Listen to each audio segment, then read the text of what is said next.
All right, let us say hello once again to the great Jon Anik, a very busy man. He will, of course, be on the call for UFC 295 at the Mecca back in Madison Square Garden. 2 world title fights, both very interesting title fights in their own ways, but not the top of the fight bill we were expecting. We'll get into that and more with the play-by-play voice of the UFC and a magical mustache as well. Jon, how are you, my man? That mustache is incredible. Happy Halloween, Mike. I'm Yes. having inside desires to bring the mustache back for the first time in several years. No, I'm going as Luigi tonight for Halloween. My 5-year-old son is going to be Mario, and we're just going to attack Boca Raton, Florida tonight. Mustache will probably not be there for UFC 295, but you just never know. You never know.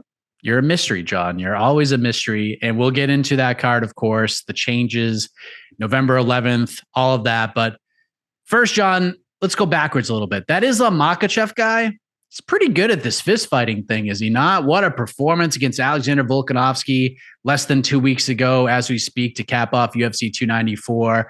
And I know there's a lot of talk about the short notice and all of that, a lot of questions about what could Makhachev possibly gain coming out of this rematch with Volkanovski. And to me, he gained a lot from this win. He's the consensus MMA fighting #1 pound-for-pound fighter after this performance.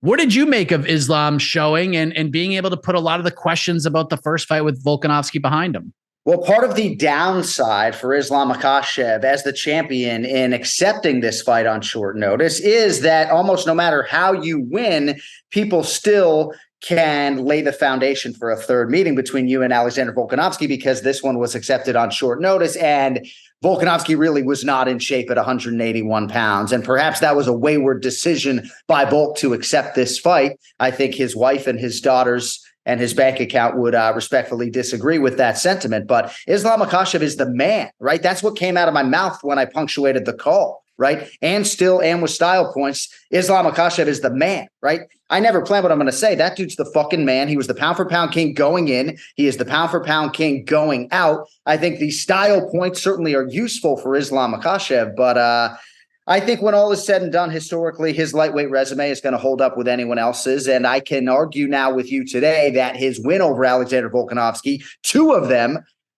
is probably the biggest singular win that either he or Khabib Nurmagomedov has. Now, Khabib certainly has some scalps, Conor McGregor, Dustin Poirier, Justin Gaethje, credentialed lightweights. But in terms of all-time greatness, I think a lot of people would put Alexander Volkanovski above those guys, and Islam Makhachev has beat him twice. And yeah, dude, I could go on and on about Islam Makhachev, right? Like accepting that fight in Australia as his first title defense and then accepting this fight as his second title defense. And you know, doubters going to say what they want to say. Oh, he still hasn't defended against a true lightweight, but there's no doubting Islam Makhachev. I'm very happy for him and the coaches and everybody else. Yeah, now it's either Oliveira or Gaethje, and can't complain about either of those options. I mean, Oliveira earned this rematch with Beneil after the Beneil Dariush win, and it's unfortunate with the cut and everything. Justin Gaethje's right there too, and there's no wrong way to eat these Reese's on this Halloween, Jon. Either way, I'm good with both of these guys.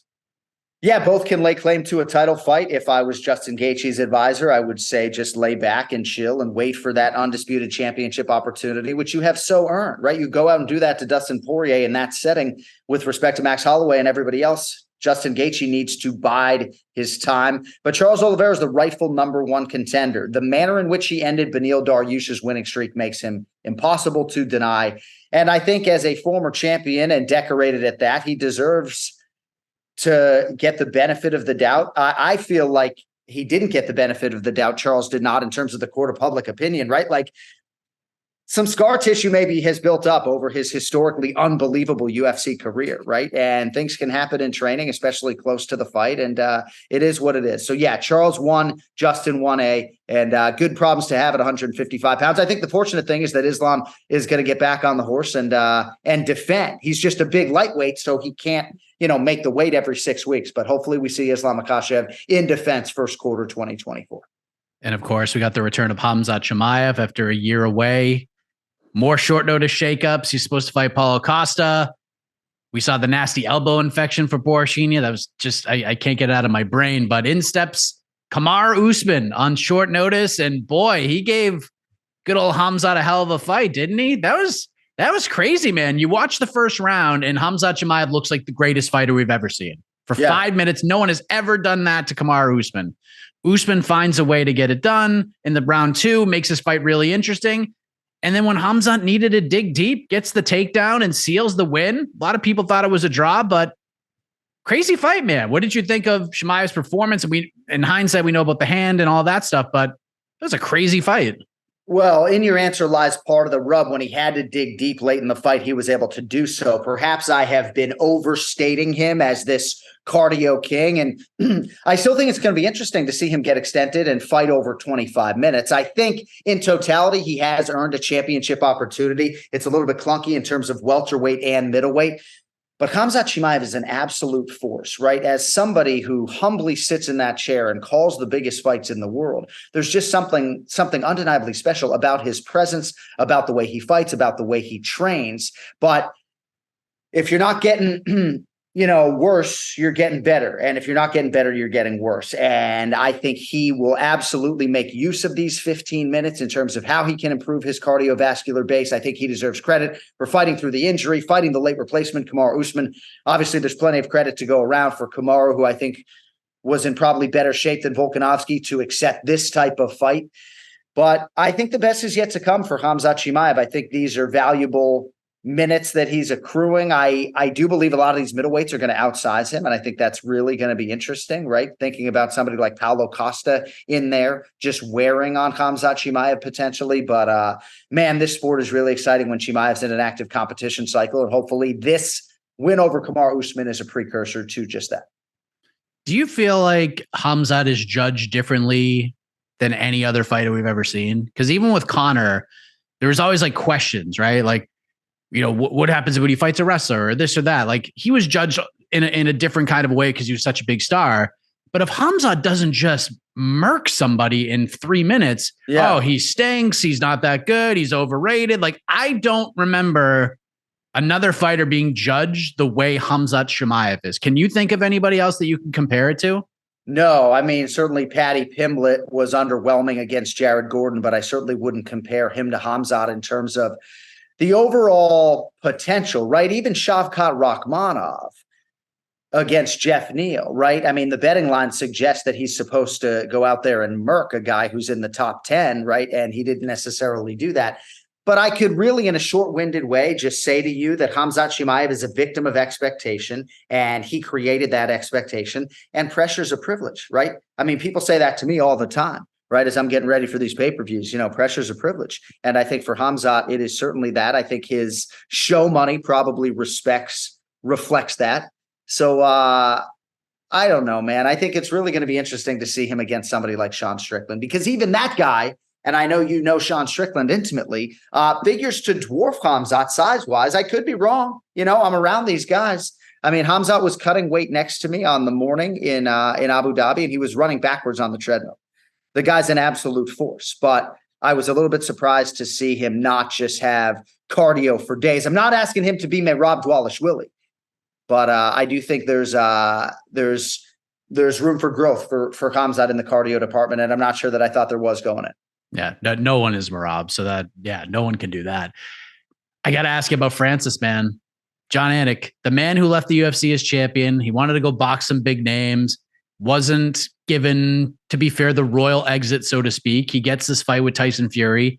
Nobody really giving him a chance. Community was certainly happy, got a big bag of money. Yeah. A lot of the fans thought he fumbled, and then he goes out there.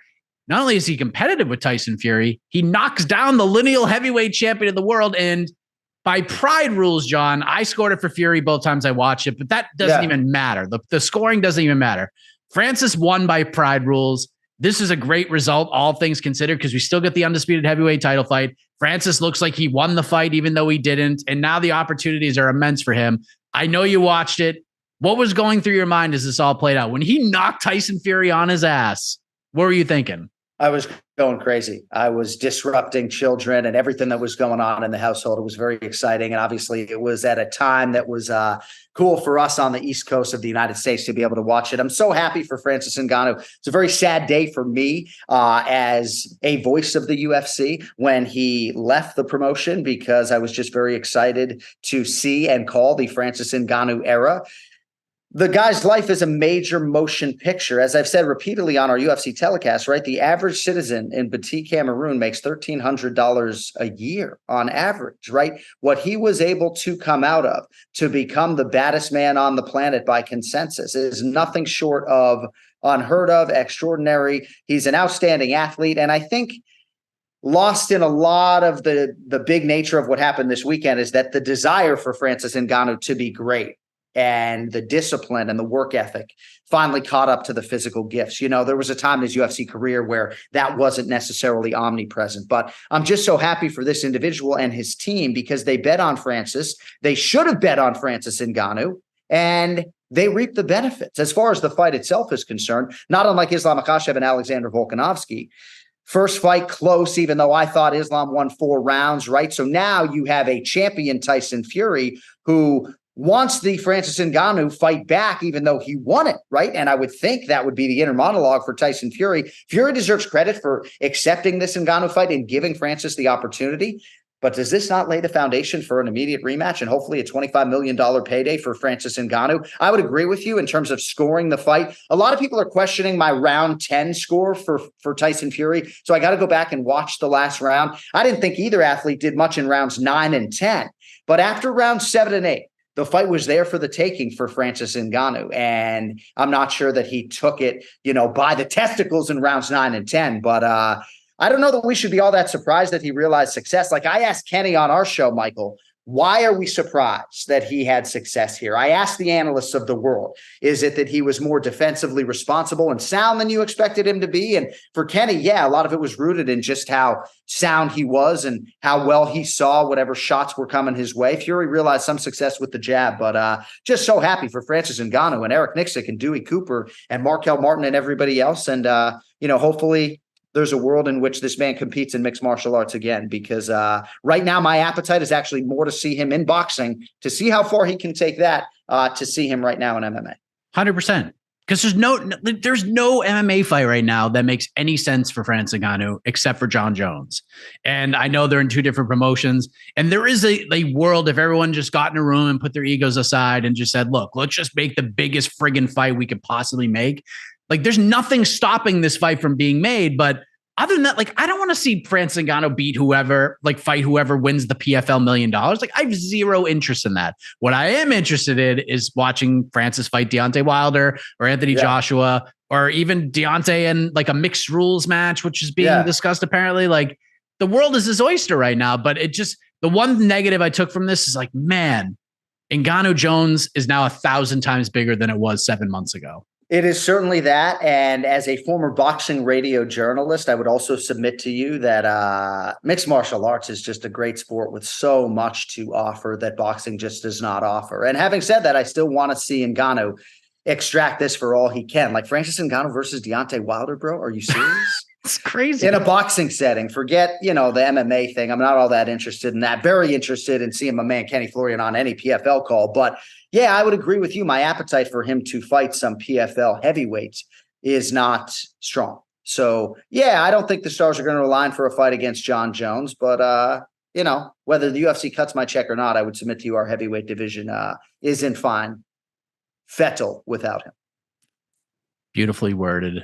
Speaking of Jon Jones, he will not be fighting at Madison Square Garden. The nasty pec injury out upwards of 8 months. Fight with Stipe Miocic off at least for now. And it's weird when this news was dropped. You were one of the first people I thought of, because when you spoke to me about Jon coming back, you talked about the mojo that he brings to a fight week. He's just one of those guys that he could be gone for 3 months or 3 years. When he shows up fight week and you sit down with him or see him, he just exudes greatness and you can't ignore it. And then there's Stipe in play with the best heavyweight resume in UFC history. Historic matchup, no longer happening. When you found out that it was off, what was your reaction to the news? Not surprised, with respect, right? I thought it was ambitious to suggest that Jon Jones, after that type of extended layoff, would compete at UFC 285 in March and then be able to turn it around again in early November. I just thought it was ambitious, with respect. You know how seriously Jon Jones takes all of these championship fights. No man nor woman has won as many title fights as Jon Jones, and that really is the only biggest record that actually matters. But I have to wonder aloud, was this injury preventable, right? Had he been in the gym for every minute that he possibly could be, dating to that past title defense? And I'm not necessarily suggesting that that's the right recipe for success either, right? But I'm not surprised that this fight did not necessarily materialize. It's certainly disappointing. This is our hardest ticket annually at Madison Square Garden. So I still think it's going to just be a rabid audience. And I don't think a lot of people are selling their tickets because we lost this fight. But I do hope that they can make this fight, and rather expeditiously, inside of 10 months, because it is a little bit muddy now with a UFC interim heavyweight champion set to be crowned here in the not too distant future. But I have to say, and I know we're going to get to Tom Aspinall and Sergei Pavlovich, right? I mean, is that not just a massive, massive heavyweight fight in 2023, right? You can't help but just smile. As an MMA fan, that fight is absolutely enormous. And without any buildup, the intrigue is just through the roof on that one for me. I thought that fight should have been on this card anyways. It's kind of just like just in case something weird happens, we could just bump it right up and both guys would be ready for it. But look, and you mentioned people bought tickets and they're probably not going to sell them at this point, but I know a lot of people. I'll buy them. I'll buy them. Well, John will buy them. I have never, not once in my UFC career, and 2 days ago I crossed 12 years, has there been this type of appetitive nature for a ticket, right? And I can't provide them, right? I'm turning family members down left and right. My wife's entire family's from up there, and I can't take care of any of these people, whether Jon Jones is on the card or not. So, obviously it's a legacy fight between Jon Jones and Stipe, and I know I'm getting a little bit animated here, Mike, but Sergei Pavlovich and Tom Aspinall, you can argue right now, are the two best heavyweights in the world, smack dab in the middle of their primal, ready to kill and defend every 3 months. So, I do like that there's going to be movement. I love the fact that those guys signed on the dotted line, and fascinated to see where the betting line closes and everything else with that fight. I hope I don't sound like a promoter, but I know you feel me on how big that fight is. This is the more competitive fight to me. Cause no offense to Stipe, but I just kind of felt like this is set up for Jon to kind of take his place on the throne in a certain respect. And not that I was ever counting Stipe out of any fight, cause that would be just dumb for me to do that. But this fight is great. The cachet isn't the same as Jones Miocic. I'm not that naive, but 12 days notice, we lose the original main event. I got to give the UFC a lot of credit here. I can be hard on the UFC from time to time, but for all this to come together like this on 12 days, we could have done a hell of a lot worse here. And I don't even know what else could have been done realistically that they could have done better than this matchup between Sergei Pavlovich and Tom Aspinall. I love it. The one downfall is that it's on 12 days notice, but Aspinall seems like Volk, ready to go. I'm going to go in there and beat this dude. I love it.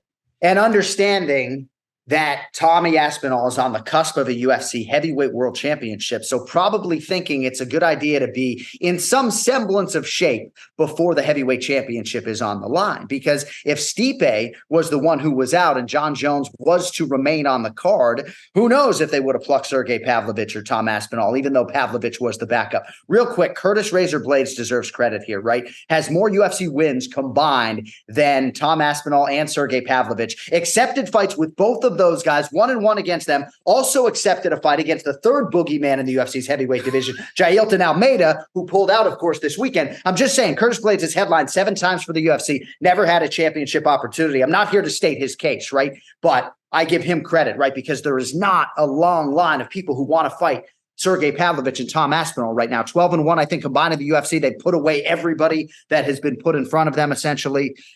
Gosh, I can't wait for that fight. And I do think the UFC will be able to unmuddy the muddy water when it comes to the championship and the pecking order and all of that. No pun intended on the pecking order. Hopefully Jon Jones gets healthy with the pectoral. But do you think we see Jon Jones before International Fight Week 2024? I sure as fuck don't. If he can't fight at UFC 300, and that would be really optimistic, then you got to put him on International Fight Week. It doesn't make sense to have him in June or May. It's either April for 300 or it's International Fight Week.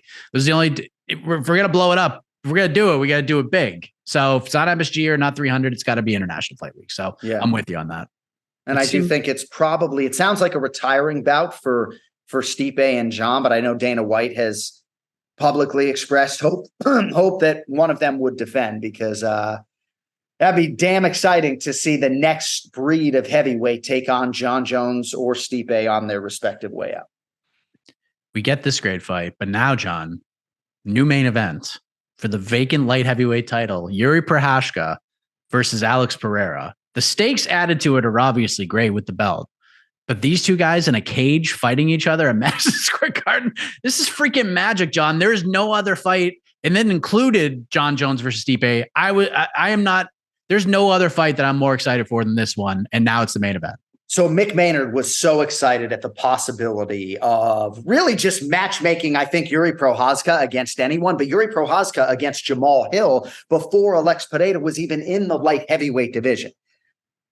You know, sometimes I look forward to the time that I retire and I can just be a professional fan. And Rogan calls us professional fans because when I sit here and wax poetic about a matchup between Alex Pereira and Jiri Prochazka, I hope people don't suggest that it's because the promotion cuts my check. Like, can we put a better fight together on paper if I put it back on you? How explosive is the potential for that light heavyweight championship fight? Now, under 4.5 rounds would seem like a pretty good bet for me. If this fight goes 25 minutes, the epic nature of it could just be historic. So I'm very excited to see these guys obviously match their skills, particularly on the feet. But there's no doubt that Jiri Prochazka and Alex Pereira, they both just have an appetite for training and for grappling and for the clinch and getting better and cardio, and they're true martial artists. And I think it's a great showcase for the light heavyweight division. And hopefully we get some clarity. It's been a weird 24 months for the 205-pound division. For sure. And it obviously be good to see Jiri back in there.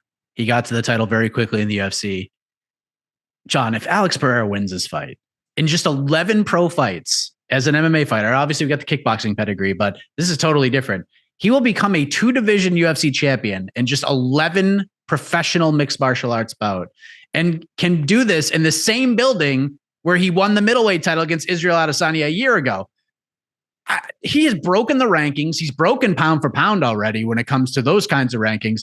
Where would this rank amongst just feats of accomplishment that you have seen in the sport? Because in all of the parameters in which we judge these things, this makes absolutely no sense to me that this is a possibility. When you talk about combat sports legends and crossover, Kayla Harrison, Henry Cejudo, certainly Israel Adesanya, Daniel Cormier representing the United States Olympically.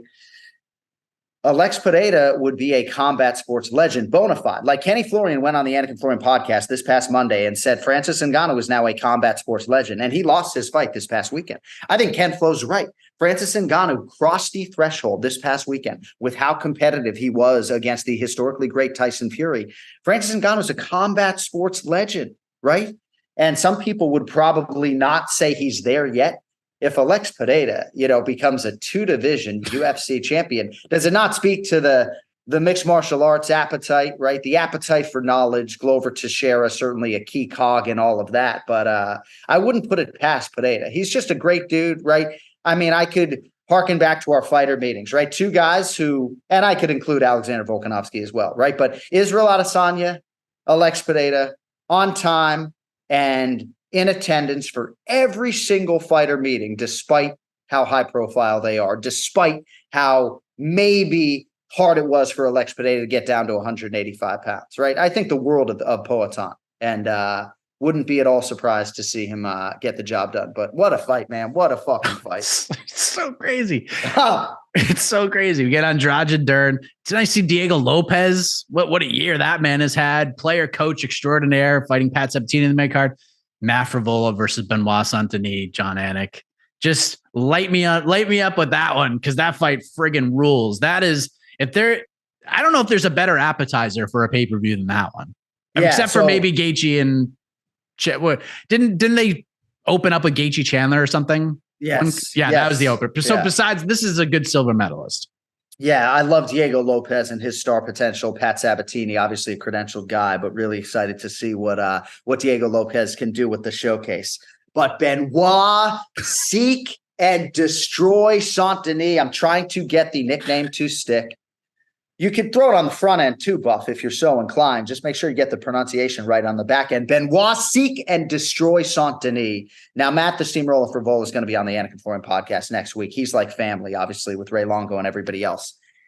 But dude, Benoit Saint-Denis, man, like essentially a Navy SEAL in France. Who could forget his short notice UFC debut against Eliseo Zaleski dos Santos? Perhaps, as close as we've come to seeing a fatality in recent UFC memory, right? I say that somewhat tongue in cheek, but this is one of the toughest customers, versed in every possible mixed martial art, and he's got the ticker to go with it. I'm such a huge fan of Benoit Saint-Denis, and you got to give Frevola a lot of credit for accepting a fight again as the ranked party in which he will be the underdog, right? Matt Frevola has made a career of beating guys that the betting public and odds makers suggest that he won't beat. So it's an explosive fight. It's bulletproof matchmaking. And all I can suggest to you is that there are plenty of people who are turning down Benoit Saint-Denis, and I would turn him down to Seek and Destroy.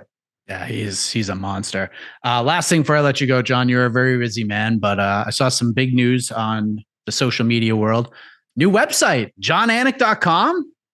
Is that tremendous? My twin brother's wife, my sister-in-law, she created the whole thing. She launches it on Monday, and then the next day, she goes into emergency surgery, almost lost her life, 32 inches of her small intestine removed. So I love my sister-in-law. I'm so thankful she's still with us, but it was an absolutely crazy week. And thankfully, the Anik and Florian podcast listeners have come out and, respected her efforts by buying merchandise at jonanik.com. But yes, very excited to have a hub and a home base for our podcast merchandise. And it was a scary week in Abu Dhabi. And I think sort of every time I think about this launch for the rest of my life, I'm going to think about that total chaos that our family went through. But yes, we're very excited. And shout out to Joe Romero, our artist. We have 6 new designs, all of which can be had right now at jonanik.com. And we appreciate everybody supporting the show and supporting this guy, Mike Heck, at MMAfighting.com as well.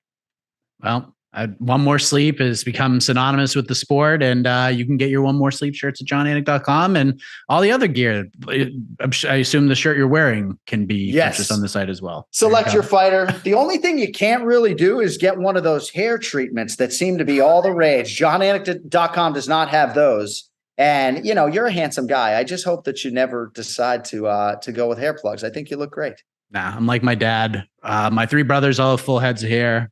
My dad, maybe I told one too many bald jokes.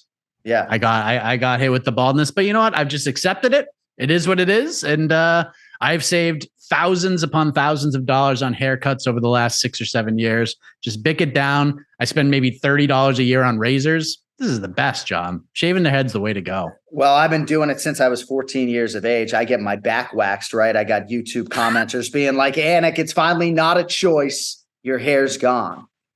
Ladies and gentlemen, I assure you, I would have the biggest Jewish afro you've ever seen within 5 days. That's why as soon as we're done here, I'm going to go lather this thing up and shave it off.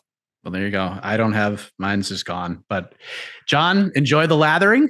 Enjoy the build to the fight. And UFC 295, excited to hear your voice for this big card, my man. Appreciate the time as always. Thank you, buddy. Good to catch up.